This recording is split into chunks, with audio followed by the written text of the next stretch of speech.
I don't have time, and actually, quite frankly, I really do not care. I am actually really busy right now. You ever watch a moment unfold? And at first, it looks completely normal, polished, confident, exactly what you'd expect from people who talk about faith, truth, and values on a national stage. But then something feels off. Not obvious, not loud. Just a small shift in energy that you can't quite explain. And the more you replay it, the harder it gets to ignore. Because that's exactly what just happened with Erika Kirk and Karoline Leavitt. And now, people across the US are not just questioning what they said on that stage, they're questioning everything they've been saying for years. What was supposed to be a clean, controlled Turning Point USA event at George Washington University has suddenly turned into one of the most talked about moments online, and not for the reasons they expected. Because in the middle of a conversation about faith, leadership, and values, one phrase slipped out. "This too shall pass." A line that sounds spiritual, sounds powerful, sounds biblical. Except there's one problem. It's not actually in the Bible. And once people caught that, everything started unraveling fast. Suddenly, clips are being replayed, statements are being compared, and the internet is asking a much bigger question. Are we watching genuine belief? Or a carefully crafted performance designed to sound like belief? Because when you combine that moment with the body language, the pauses, the silence from Erika at key points, and the shift in tone when things got uncomfortable, it starts to feel less like a natural conversation and more like something being managed in real time. And the craziest part? This isn't even about one quote anymore. This is about consistency, credibility, and whether the image being presented actually matches reality. Because once people start noticing cracks, they don't stop looking. And right now, millions of people are looking a lot closer than before. What makes this moment hit even harder is that it didn't start as drama. It started as something completely routine, almost predictable.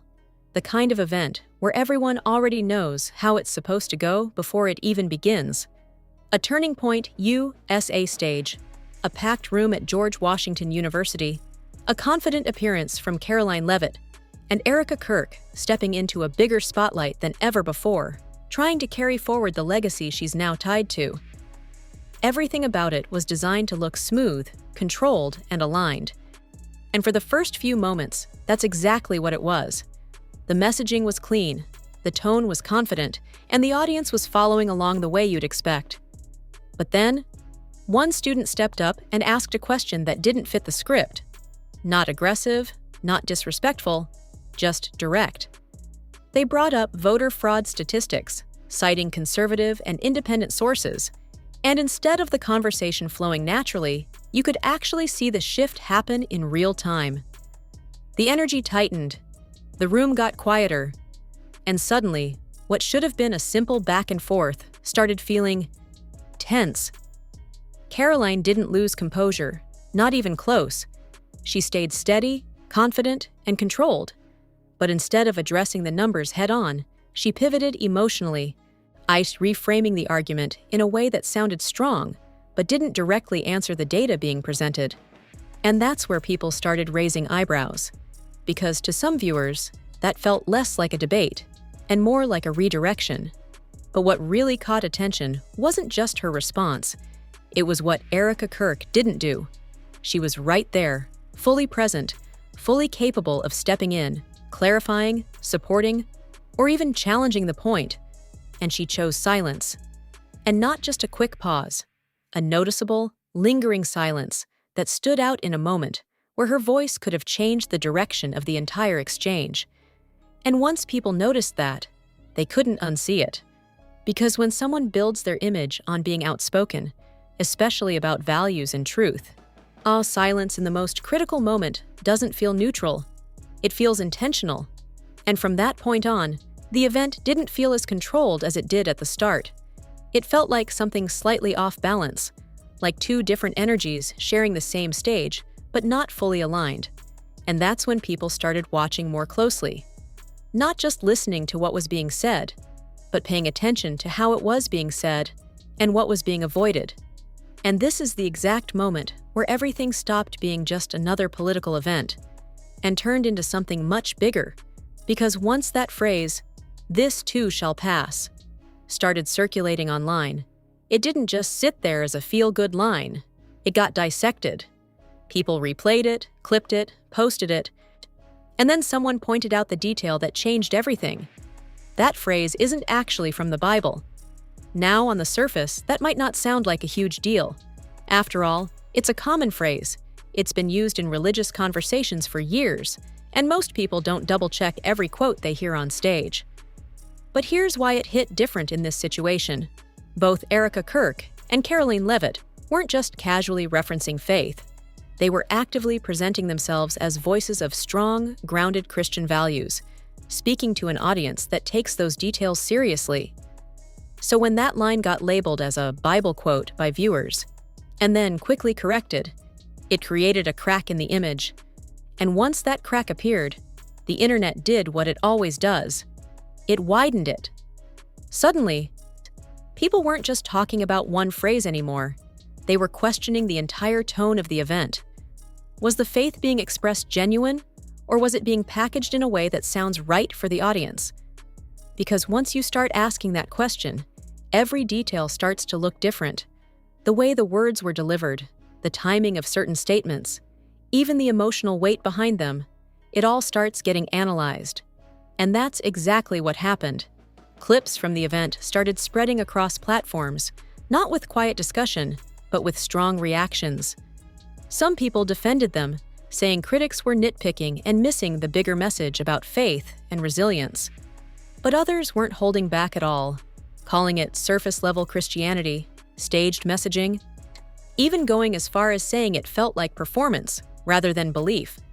And once those kinds of reactions enter the conversation, things escalate fast. Because now it's not just about whether a quote is accurate, it's about whether the people saying it are authentic. And authenticity is everything, especially for an audience that values consistency between words and actions. And this is where it gets even more intense, because instead of clearing things up or directly addressing the criticism, the conversation kept moving forward without a real correction, which only gave the internet more space to speculate. And when speculation fills the gap where clarity should be, it doesn't slow things down, it multiplies them. But where this situation really starts to hit a nerve is when people stop focusing on just one moment and start connecting it to everything that's been said before, because that's when the bigger picture begins to form. And for a lot of viewers, that picture doesn't feel consistent. Because while Karoline Leavitt was confidently saying on stage that women can build a career and still be fully present mothers, framing it as empowering, balanced, and completely achievable, something about that moment didn't sit right once people brought Erika Kirk's past statements into the conversation.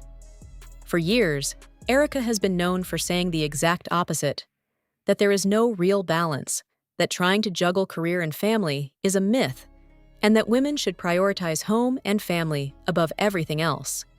That's been a core part of her message, something she's repeated consistently until this moment, because instead of pushing back, instead of clarifying her stance, or even gently disagreeing, she shifted.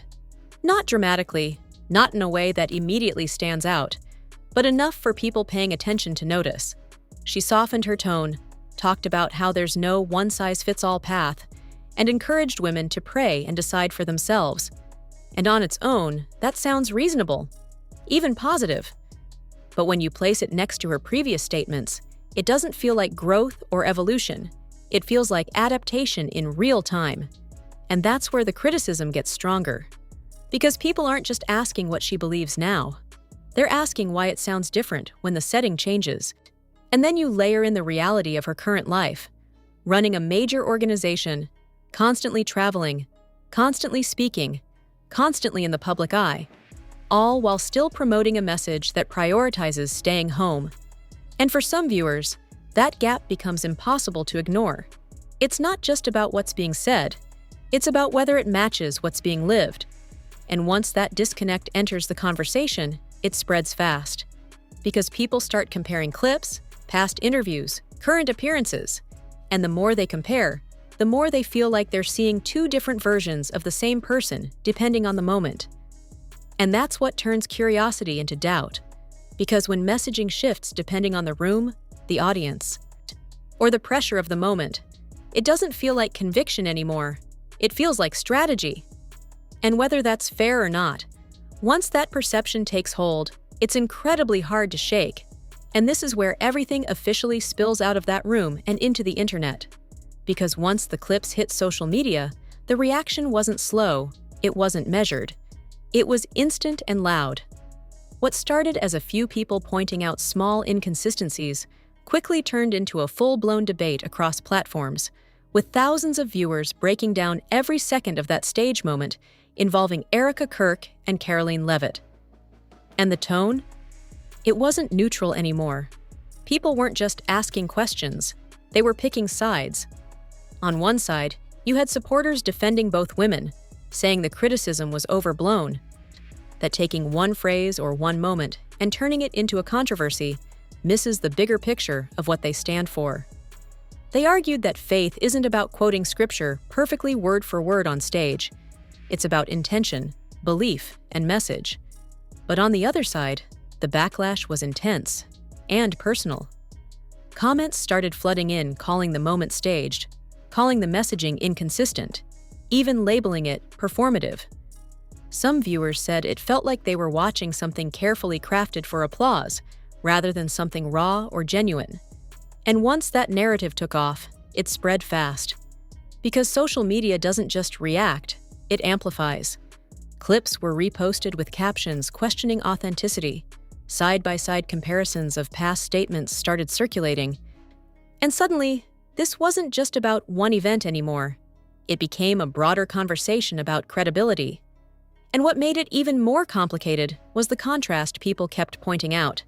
While Karoline stayed steady, confident, and consistent in her delivery, whether you agreed with her or not.